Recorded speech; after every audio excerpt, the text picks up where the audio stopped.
hanging out on a beautiful, outstanding Father's Day. Just brainstorming, putting out some thoughts, good vibes, good energy into the atmosphere. You could think of this as just just some randomness coming out of my dome. It's not exactly words with the Mad Coach episode or anything like that, just some thoughts. So, welcome to the good, the bad, and the madness. That's how we're going to look at it. Nothing, no real outline, just really thinking. And you know me, what I'm always thinking about is the fight game, but not just the fight game itself, but its evolution, its development. I notice now there are a lot more MMA channels, especially on YouTube, and a lot of what is happening is you just have people regurgitating, news cycles. Israel Adesanya's gonna fight. He's gonna take on so and so. He's gonna beat him. You saw the confrontation with Daniel Cormier and Phil Hawes, and I guess there was something going on there where they were talking about I don't pick fights. I don't pick fights. I guess I didn't go into detail. I mean, for me, that stuff is part of the game. Maybe Hawes thought Daniel picked him to lose against a certain opponent. And from my perspective, I'm always like, who cares? And the way I look at it was like this, is like, hey, even if he did pick a fight, he's trying to sell some sexy, It just makes it more interesting. You're just trying to get more people to tune in. And Daniel said he doesn't pick fights, but he does analyze fights.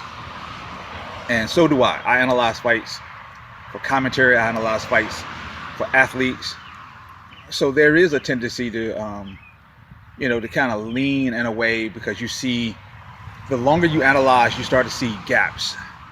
And it took me several years to learn to see, how does the other guy win, even with the gaps? How does the other guy fight this fight and come out on top? It's amazing. However, whenever I want to start doing this, all the cars want to ride by. But I mean, I sat out here and ate a whole meal before doing this, and one or two cars passed by in that whole 15-20 minutes. Now all the cars want to ride by as I start to do some commentary stuff. But it took me several years to see the whole picture of when both sides could see their path to victory. And then I started commentating that way. Fighter A has to do these things, but not just a tail of the tape. If he does this, he'll win. He has to stop other guy from doing this. What I started to see was a clear path where if you literally would fight a different way, not just imposing your will. Most fight analytics just deal with one athlete fighting their game, one athlete imposing their will on the other, taking the other man's game away from them. And I've come to the understanding that you actually are going to be a lot better off if you can fight a game that person has never seen before, and stay disciplined and implement all the strategies that you train for.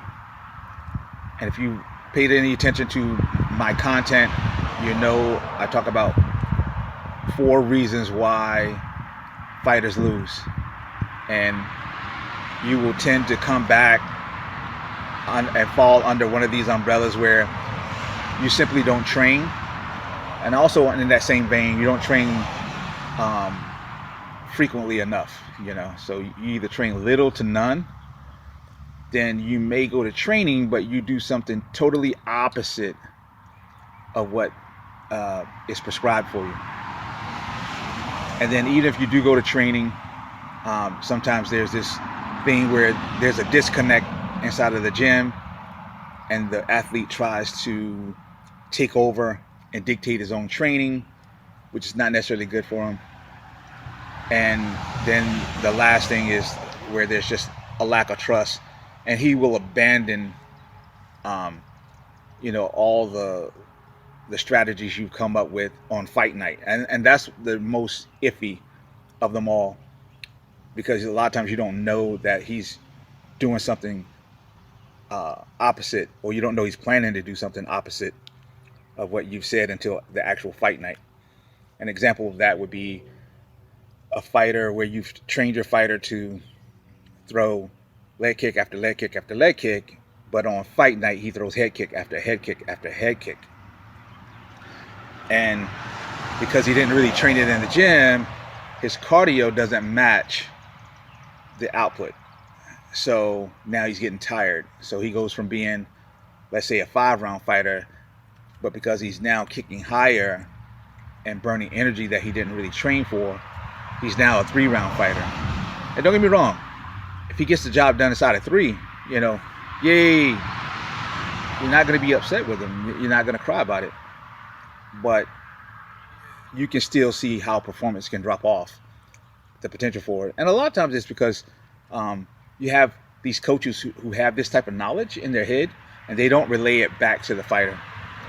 They don't share it. And in some cases what you have is coaches who just don't know. Their training format is just super random. Super random. I feel like if you have a fighter who is taking on an opponent, and his opponent has footage, video, or some type of data that you can get your hands on, you would have to be an idiot not to use it. Your training sessions would need to be revolved around that information, and you try to build the fighter's confidence around that information. One of the other things I could say is when we talk about why fighters lose, and we talk about that disconnect, that trust element, a lot of times it's because there are too many people in the fighter's ear telling him how to fight. Not necessarily trying to motivate the guy to fight. That's absolutely okay.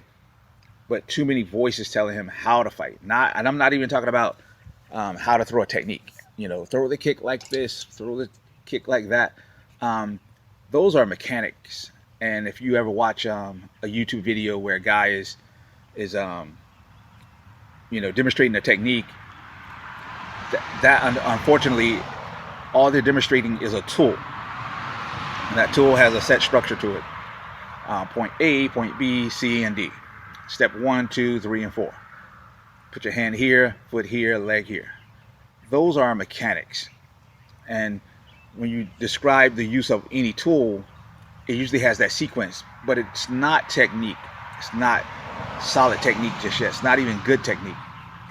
You don't really learn technique as much as you discover technique. You have a desire to learn technique. And at the end of the day, the technique is yours. It's not something anyone can teach you. They can teach you tools. They can teach you weapons, but they can't teach you technique. You will find that technique if you have the right coach, and that coach takes you through the correct process.